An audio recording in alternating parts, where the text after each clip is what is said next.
Hello dear students, I hope you all are fine. In this video, I am going to start your NCRT questions. Okay, so let's start.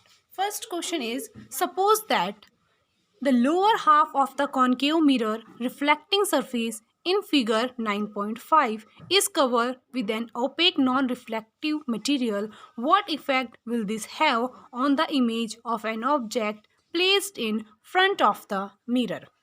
Dear students, इन्होंने बोला है suppose हमारे पास एक concave mirror है, उसका lower half जो है हमने क्या कर दिया, ओपेक कर दिया। दैट मीन्स यहाँ से रिफ्लेक्शन नहीं होगा। सो क्या इम्पैक्ट होगा इमेज के ऊपर? क्या इमेज भी हमारी हाफ हो जाएगी? सो ये आपका क्वेश्चन है कि अगर हमारे पास कॉन्केव मिरर का जो लोअर एंड है उसको हमने क्या कर दिया, सपोज पेंट कर दिया, तो जो हमारी इमेज होगी उसके ऊपर क्या इम्पैक्ट होगा, क्या इफेक्ट होगा? Okay, so let's start. You may think, suppose पहले मैं आपको समझा देती हूँ। ये हमारे पास क्या है, एक कॉन्केव मिरर है। ये वाला पोर्शन हमने क्या कर दिया, इसका पेंट कर दिया। तो हमारा ऑब्जेक्ट ये क्या है, प्रिंसिपल एक्सिस पे यहाँ पे रखा हुआ है। तो इसके according to law of reflection सभी पॉइंट पे क्या होता है, रिफ्लेक्शन होता है। तो सभी पॉइंट पे ये वैलिड होता है। तो जो इमेज होगी वो प्रॉपर शो होगी हमें यहाँ पर इसकी इमेज बन जाएगी। ठीक है, इस पोर्शन में इसकी इमेज नहीं बनेगी, इस पोर्शन में लेकिन इसकी इमेज बनेगी, इमेज फुल बनेगी, इसका इमेज हाफ नहीं होगी।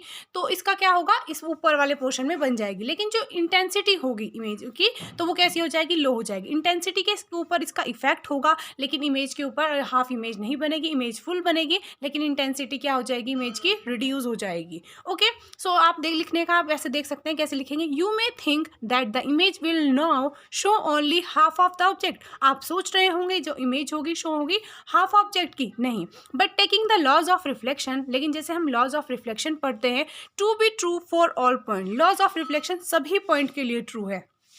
ठीक है, of the remaining part of the mirror, ये यहाँ पर जो रिमेनिंग पार्ट है, जो हमारा ये बचा हुआ पार्ट है, यहाँ पर लॉ ऑफ रिफ्लेक्शन क्या होगा, वैलिड होगा, यहाँ पर नहीं होगा। ठीक है, तो यहाँ पर क्या हो जाएगा, रिफ्लेक्शन हो जाएगा हमारा।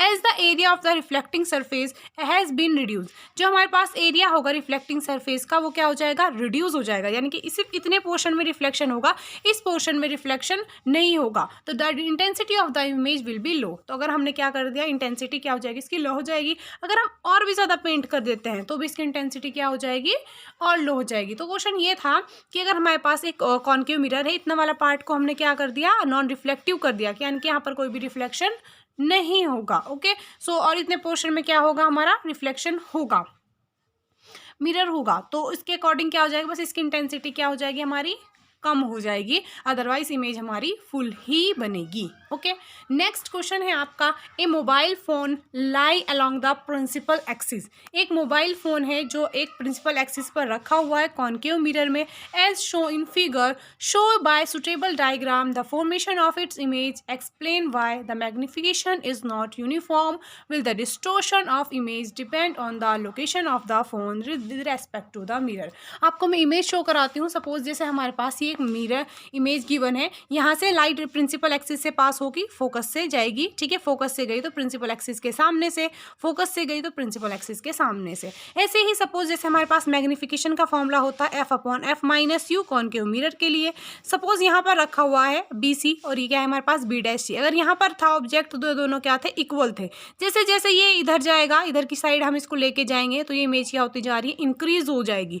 जैसे ये इमेज क्या हो जाएगी हमारी, इंक्रीज होगी। इसी की वजह से क्या होगा, इमेज में एक डिस्टोर्शन हमें शो होगा, एक डिस्टोर्शन हमें इसमें दिखाई देगा। ये आपके 2 क्वेश्चन है NCERT के। नेक्स्ट 2 वीडियो में मैं आपको नेक्स्ट 2 क्वेश्चन देती हूँ, आपको वो करने हैं। इससे पहले मैंने आपको एक्स्ट्रा क्वेश्चन दिए थे वेव ऑप्टिक्स के, रे ऑप्टिक्स के ही, और आज मैंने आपको दिए टोटल इंटरनल रिफ्लेक्शन। इसी के रिगार्डिंग ये आपके 2 क्वेश्चन है, आपको side by side extra question भी करने हैं और NCERT क्वेश्चन भी करने हैं। Okay, thank you dear students.